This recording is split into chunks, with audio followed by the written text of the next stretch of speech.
Thank you, Brenda. Let's take you to some agribusiness news now. Well, it is planting season and farmers in Vihiga County have something to smile about after the county government launched subsidized farm inputs to be distributed to vulnerable farmers across the county beginning next week in support of food security, which is one of the president's Big Four agenda.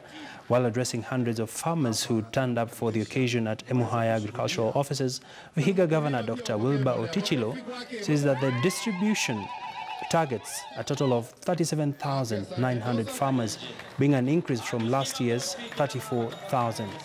Instead of paying 1,800, farmers will spend 500 shillings for the subsidized farm inputs. Up to the weekend, tutafikisha kama about 140 tons. Tukija kufika by Wednesday, tunataka tuwe tumeingiza hiyo 340 tons. Hizo ni pakiti 34,000 ya 10 kilos. Na italinganishwa kwa wodi zote. Wale ambao watakuwa wamechaguliwa,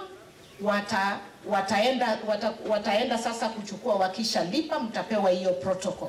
Sisi tutapeana mbolea kwa ile bei nafuu kabisa, ile ya chini, na hasa kwa wale ambao ni hawajiwezi, yani wale ambao wako much vulnerable, hawezi kununua kwa bei ile ya serikali ambayo imewekwa kwa maduka.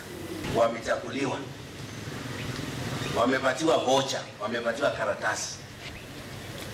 Kwa hivyo hiyo karatasi wataenda kwa benki, Kenya Commercial Bank ambayo iko karibu nao, walipe shilingi 500 peke yake.